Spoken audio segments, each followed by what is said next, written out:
So the most important characteristics of a leader to me are vision, enthusiasm, and the recognition that you do not accomplish your goals alone. You need the help of other people, and you must show appreciation for them. Because people, even if they're volunteers or they are paid, they want to feel appreciated. But as a leader, you also have to be willing to make the tough decisions. And sometimes they're not a lot of fun, but that's what a leader has to do.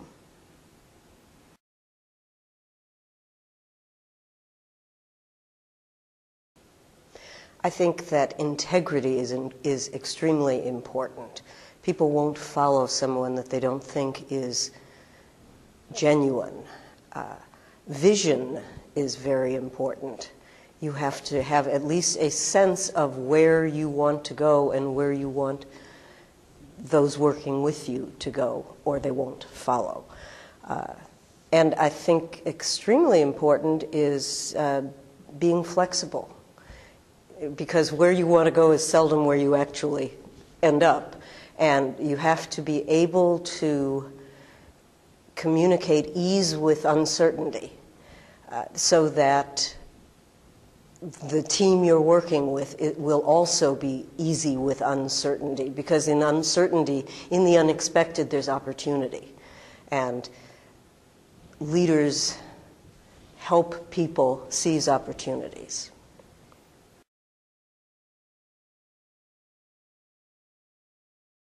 I think it's extremely important for a leader to be able to listen and to really hear and learn from people at all stages of their career around them, regardless of seniority.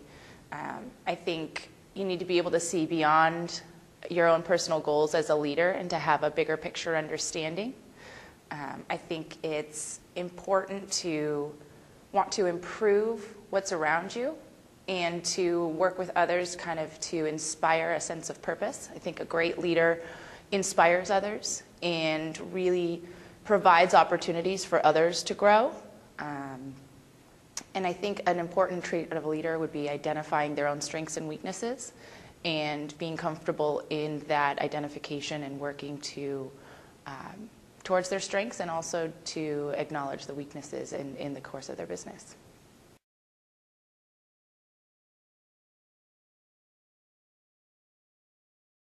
I feel that the most important characteristics of a leader include integrity, the ability to be a team player in addition to leading the team, the ability to face challenges and navigate them, and to be able to stand your ground for things and people that you believe in.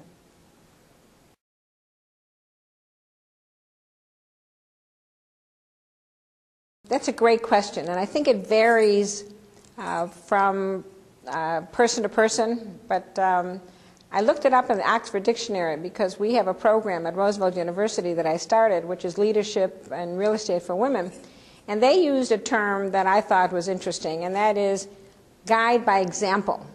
So a leader has to set the example in terms of for all of the people in their group, crew, and so therefore I think one of the most key characteristics, at least for me, is the leader has to have vision. Where are you going? What do you want to do? What is your goal? It has to have a vision of where to lead the entourage. And now that became very critical when you see these election debates these last, couple of 3 weeks, because you're looking at a leader and they have their vision. So it's the same thing obviously in real estate and business. There are other things certainly that you look at that are givens in terms of leadership, experience, ethics, which is really critical. If I'm going to go with you as a leader, I want to be sure that you are representing everything that's important to me, and certainly ethics. And a leader has to have a presence and certainly has to have a confidence. But with women, I've noticed there's a different, a little bit of a difference in terms of there's a sense of caring. And maybe because it's a maternal instinct, maybe it's what we brought up. But I think women leaders are very caring. Not that the men aren't, but I just think there is this additional area that clients see, clients appreciate. and certainly the people that you work with appreciate. So the caring part is something that I'm certainly very proud of. I was very caring of the people that I worked with. And I'm saying that in addition to vision and all the other parts of the character description are really important parts of leaders. It's not just one characteristic.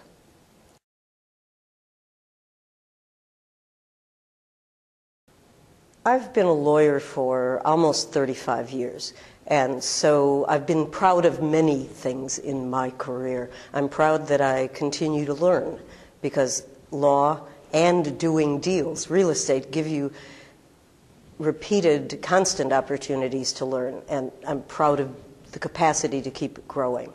I was a school teacher before I was a lawyer, and I'm proud of having made a transition from one career to another, and yet I continue to teach.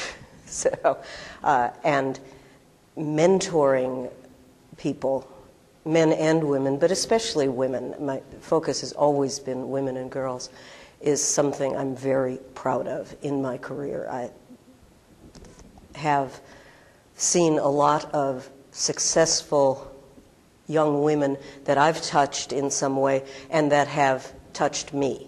Because, of course, if you're a mentor, you also learn. I used to say when I was teaching that it doesn't work to say, I taught them and they didn't learn. You didn't teach if they didn't learn. And in mentoring, you learn so much that's I think, it becomes a brew that from which good things grow. Especially what I'm proud of as it relates to the award that I won, which was the member-to-member networking.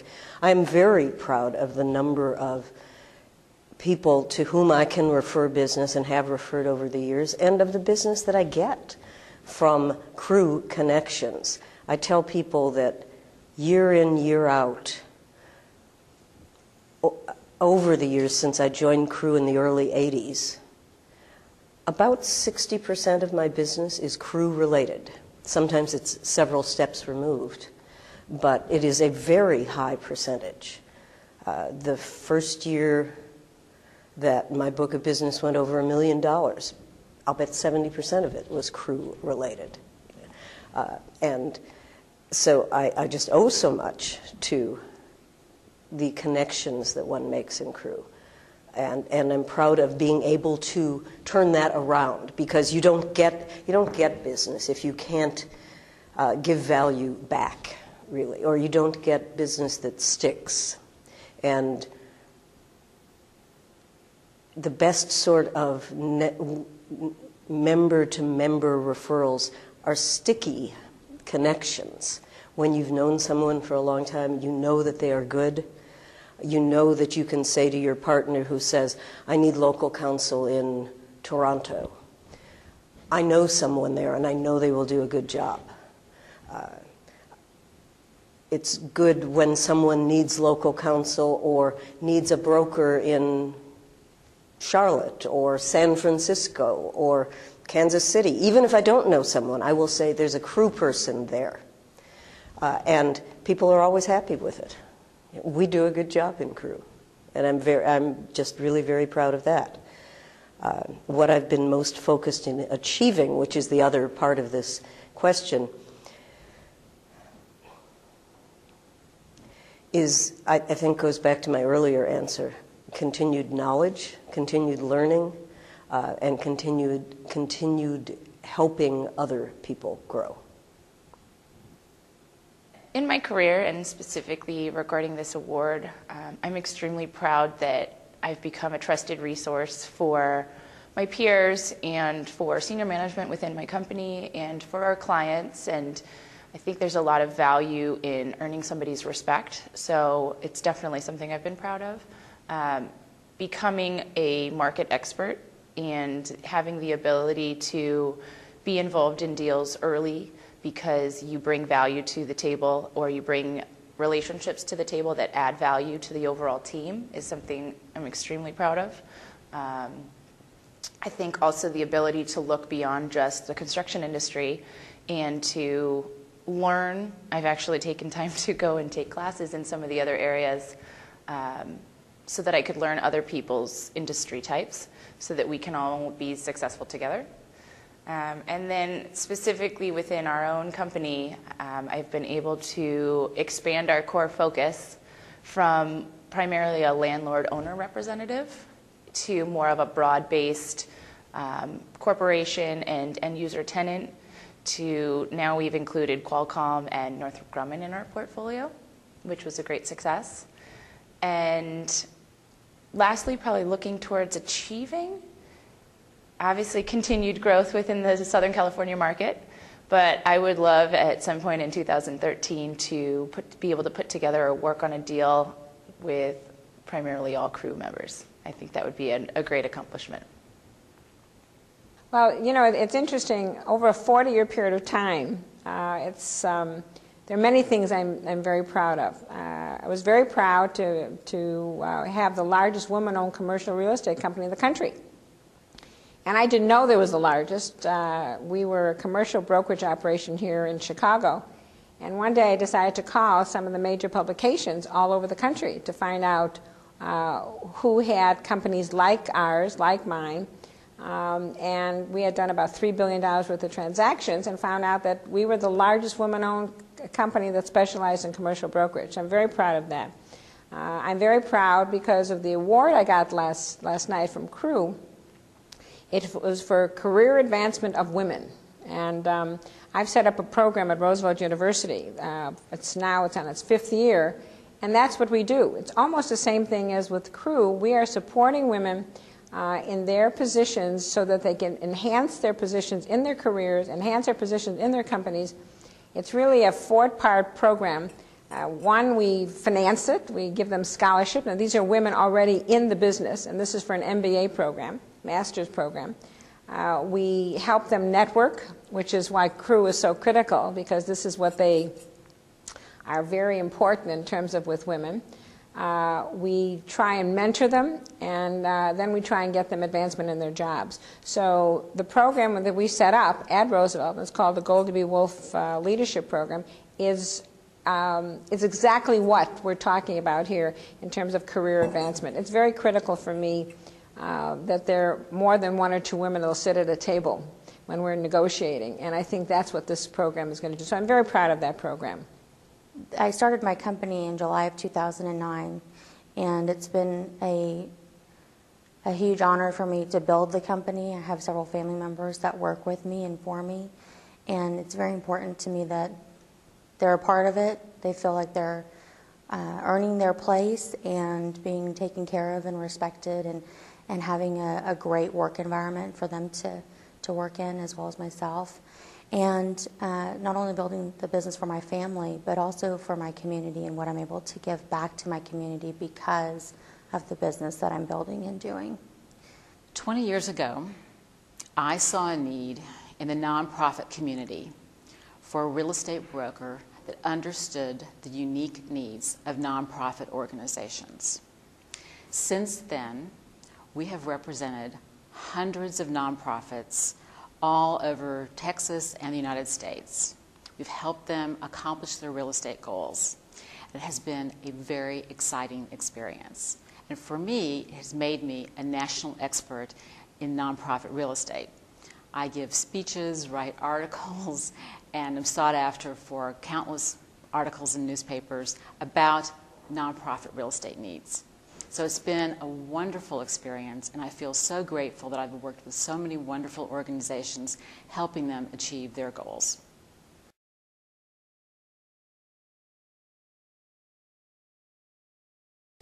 As a mentor to others within my own company and also within our own industry, I think the biggest lesson I've tried to pass on is you need to value your network, that it is extremely important in how you become successful and how you can help others around you without a sense of personal accomplishment.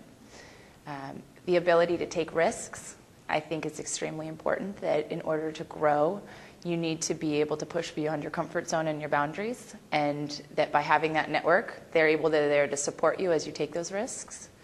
I think it's extremely important to establish a sense of trust, and I call it brandability, but the ability for a client or your peers to trust you is a very important brand that you carry with you.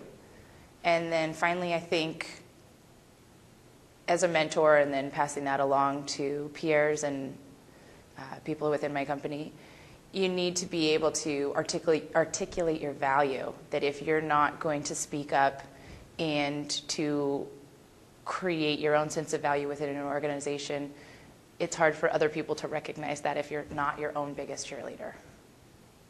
Well, you know, it's actually something I've been saying at my crew chapter for years. I believe that there is truly a leader in all of us. And sometimes I get furrowed eyebrows at that response, but I think there's a different kind of leader in everybody. Some leaders have a tendency to be more behind the scenes and embedded in the team, but their leadership role in pushing things forward and leading kind of at the back of the bus is just as important as a person at the helm in the visible spotlight leading towards that direction as well. So I think that it's very important to spend time with each person, embracing the type of leader, the type of personality, and the type of excuse me, work that each individual person wants to contribute that brings joy to their life. You've got to enjoy the work that you're doing. So supporting each person to uncover that type of leadership within them that drives their passion forward in the work that they're doing every day. You know, whether it's just quietly supporting them through one-on-one, Q&A, visits, encouragement, understanding. There's a book called The 5 Love Languages, which basically is just understanding how each person needs to receive accolades and recognition and support and encouragement. And I believe that's important in building the leadership and building a team that helps drive things forward. And those are the things that I strive to seek out within the mentorship. And even one day I hope to be in a sponsorship position, just like they were speaking about this morning on the panel as well. Oh, what do you want to pass on to somebody? Probably what you want to pass on are your own values in terms of what makes you strong, what do you believe in, or what I believe in. And so my guess is number one on this hit parade is just hard work. There's really no substitution for that. I know we're in an age of computers. I know we're in an age of information technology, that you can do things in 30 seconds, what used to take me hours. I remember when I first started, and this is, I started on a Frieden calculator. Now, I don't even think you know what a Frieden calculator is. We didn't have computers, right? So in order for me to do my analysis, what I would wind up doing is use this Frieden calculator and use my hand back and forth in terms of how to calculate the bottom line numbers. Well, but still, it was working hard. And I think clients know that. Clients understand that there's no substitution for working hard, for caring, to get customer satisfaction, which is very critical in our business, but I have to tell you it's critical in everybody's business, that your client knows that you're working hard for them, cares about them. I also want to pass on to a lot of young people that you have to focus. You can't do everything well. You can pretend you can, but in our business, we focus specifically on tenant representation, and we represented clients all over the country. And so we focused on this particular arena, and guess what? We were the best at that type of real estate. There's a book that Urban Land Institute puts out that's every year, that's this thick, that talks about the kinds of jobs people can have in the real estate industry. There are jobs in there that I knew nothing about. So if you focus on one of these areas and become the best at that, that's really, that's what I would like to at least relate, and I think that is helpful. And I also want to say that what I'd like to relate is to have a passion for what you do. You have to love what you do. The good news is I never really had, I call it a career or a job. Real estate just was my life. I was lucky enough, I had certainly a private life too, but the idea of real estate and what I did every day, I loved doing it. I went to work happy, And I think that sounds really corny in today's marketplace, but to me it was something that I was lucky enough to find a passion. I was good at it, I focused, and then worked with some wonderful people and had a great client base. So if I had to say the hard work, the customer service, because that's really critical, that you have a focus, and that you have a good time, that you enjoy what you're doing, because your clients are going to know that you're not only that you're good at it and you're experienced, but that you're enjoying what you're doing. So if I had to leave with those comments, I think have a good time. I like to identify talented women and look for opportunities to help them increase their expertise and test their leadership abilities. And I want to push them. And I think I push a lot of women, but I like doing that. And then I see them blossom and grow into being the successful leaders that I knew they would be.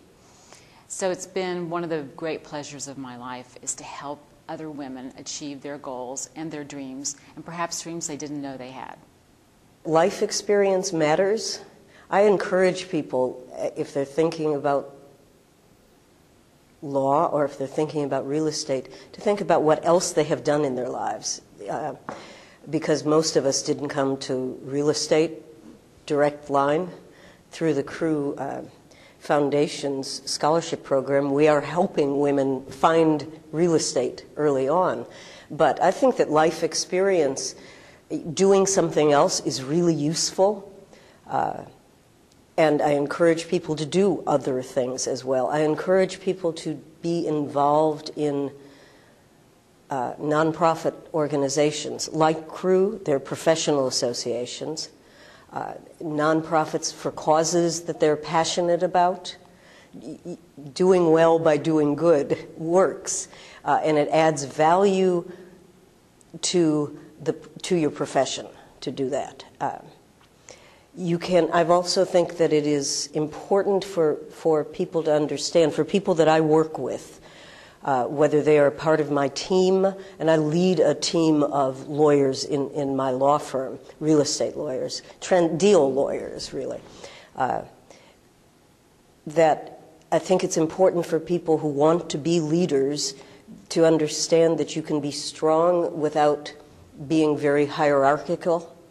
I think it's something that women leaders are very good at, being collaborative leaders, that you don't have to say it's not just top-down leadership. People don't really follow that very well, but that being strong is always important, but you, again, don't have to say it's my way or the highway. You do not have to win by intimidation. I'm not sure that really ever works. Finally, I think that making a difference means many different things, but it's important to have drive to do so. You have to want to make a difference. Why be a cipher?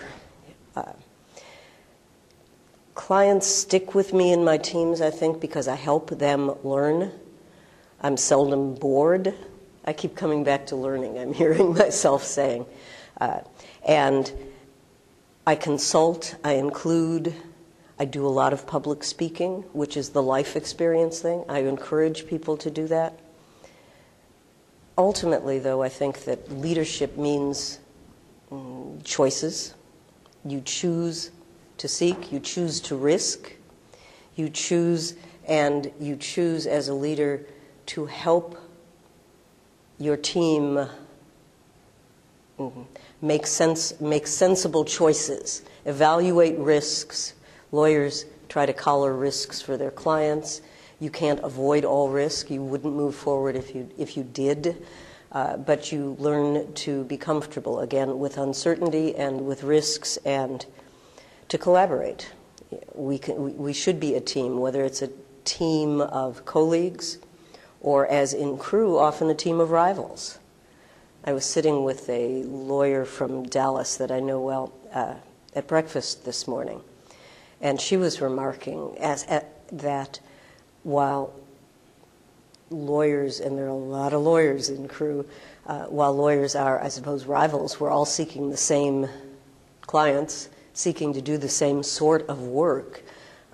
At least in Crewe, we are not so much rivals, I think, as colleagues. If I can help Sally get a piece of business that wouldn't fit me, if I can introduce her to someone that would be useful for her, it doesn't hurt me one bit. It helps to build the community of women, strong women.